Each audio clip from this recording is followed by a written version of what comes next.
Start your engines for a Sony Computer Entertainment America production.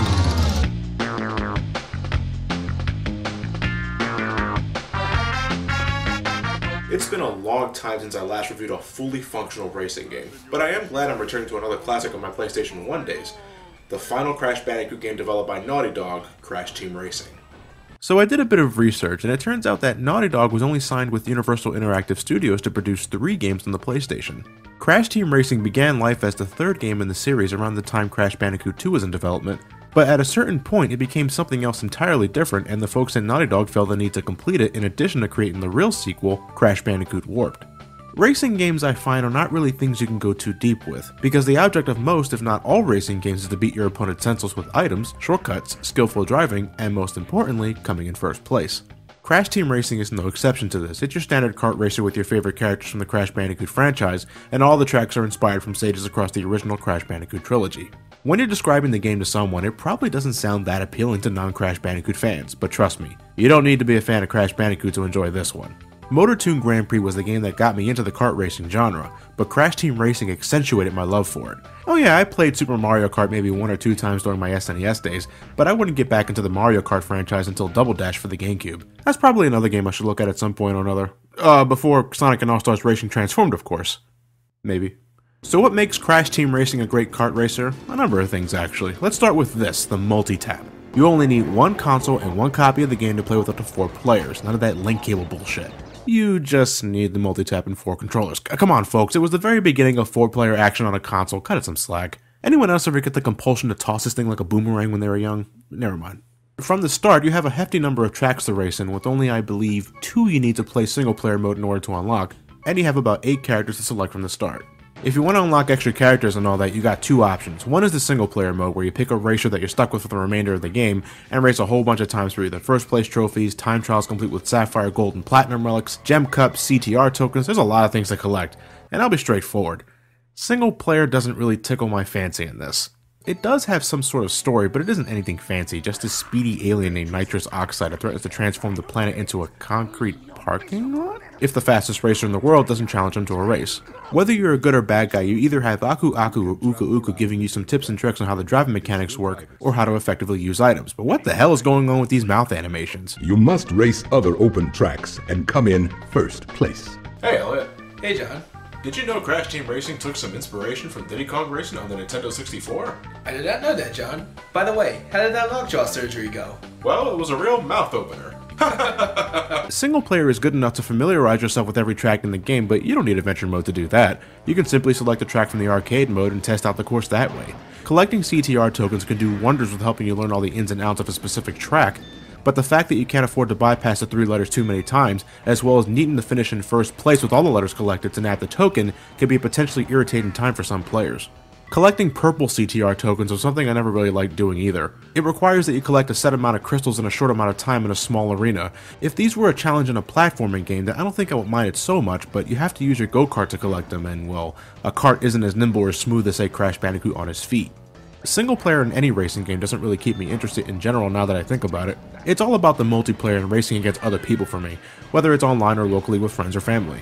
With Crash Team Racing offering a bunch of options from the start, this isn't really much of a problem, and I can appreciate giving the lone player something to do when he or she has no one to race with. But if I had to sum up my total experience with single player, you race a bunch of times to unlock stuff. You know how else you unlock stuff? Cheat codes, which is in my opinion the better option between the two, especially if you got other things to do. Once upon a time, I did spend a bunch of weekends doing everything you can possibly imagine in Crash Team Racing single player, and soon enough, I unlocked it all. All the boss characters, including Entropy and Fake Crash. I even got that Naughty Dog scrapbook. But that was in 1999, and on my first memory card, which I no longer own, so if I'm going to play this now with anybody, cheat codes away! The driving mechanics are great to handle. Using items couldn't be any easier, and though each character has certain attributes to them in terms of acceleration, top speed, and handling, every car controls like a dream. Your vehicles can hop by pressing either of the shoulder buttons, and if you got some air time, you can get a boost of speed as soon as you land on the ground. You can also power slide by holding down the jump button, where you can also perform power boosts to go even faster. Pulling off 3 power boosts in a row during a humongous power slide was one of the best feelings I can get in this game, or collecting 10 Wumper Fruit, which maximizes your cart's speed and the potency of some items.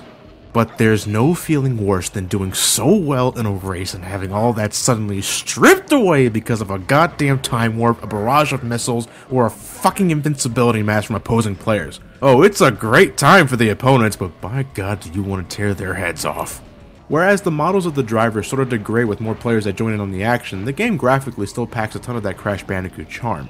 I don't think it's as organic as the platforming games, but you can still tell right off the bat that you're racing in the Crash Bandicoot universe. Can't say much for the music though, I get too distracted from the thrill of burning rubber and nuking other players with projectiles to really notice any track that isn't the title screen music, or the little tune that plays before the race begins. Still, barely audible music aside, Crash Team Racing is one of the best kart racing games you can play on the PlayStation 1. It's a little odd that this is the last game Naughty Dog developed for the Crash Bandicoot franchise, but the quality is unmistakable. I can't stress enough that it's best to be played with friends or family. I'm not really one that gets any kicks for trying to complete a personal record in a racing game, it's all about the competition, and I love racing against other people. Well, when I'm in the mood for a racing game to begin with. So that just leaves this, Crash Bash, the very last Crash Bandicoot game to come out on the PlayStation 1.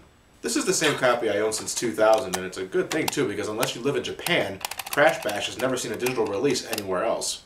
I don't think a physical copy of Crash Bash will cost much nowadays anyway, but before you do that, let's take a look at the game first. Anyway, Crash Bash, the only party game that I could think of that has the most intimidating opening title sequence in the history of video games.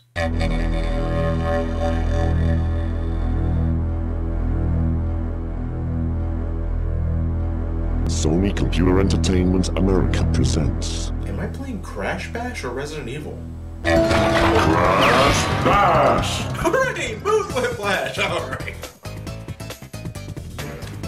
Eurocom Entertainment Software, the first of many developers to take the mantle left behind by Naughty Dog. Now to be fair, this is a party game and not a platforming game, so my expectations weren't as high to begin with, but let's see what we got here anyway.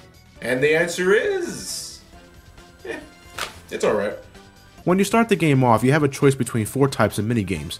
Crate Crush, where the players have to throw boxes at each other with highly uncertain collision detection, Polar Push, which can be a good deal of fun with 4-player action, Pogo Pandemonium, which wears out its welcome in no time flat, and finally Ballistics, where Pong is taken to its logical extreme and, like Polar Push, can be a possibly good time with 4 players.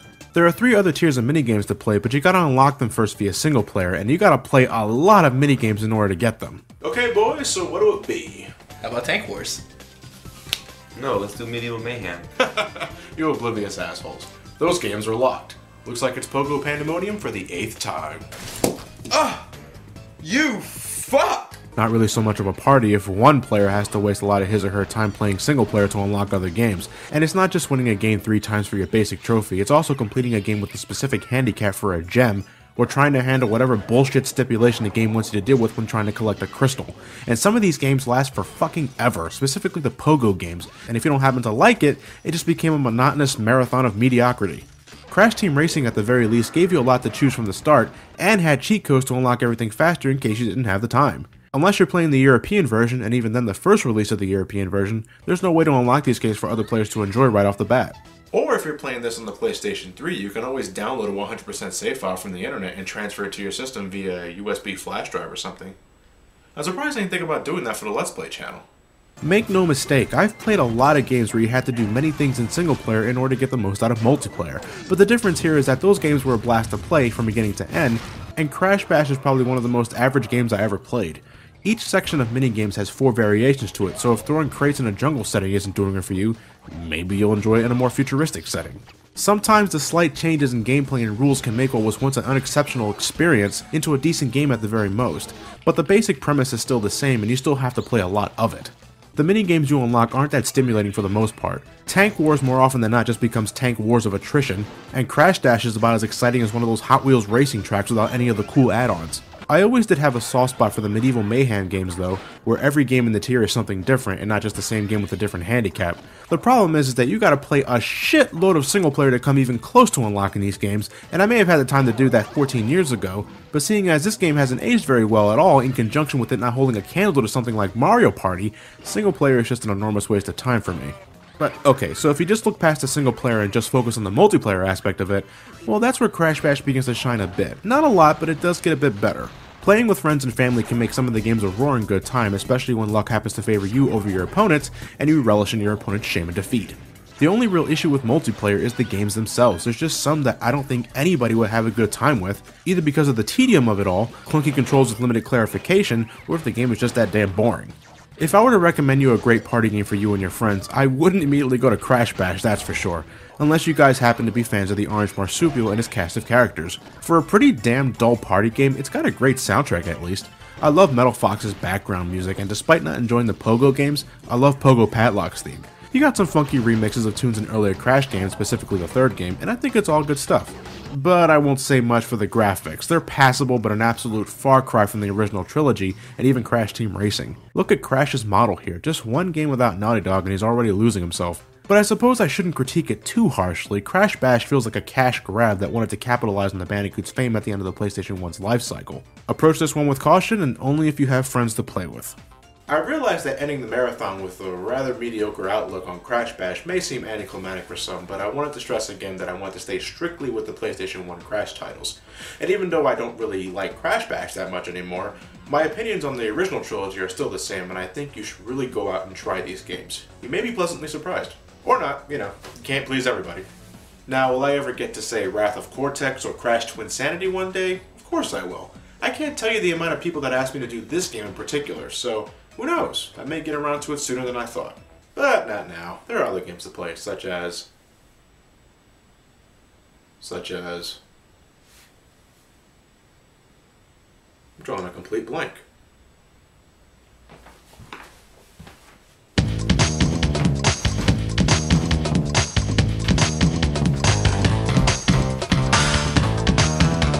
Fuck, nothing. I got nothing. Fuck! I was like a damn fool.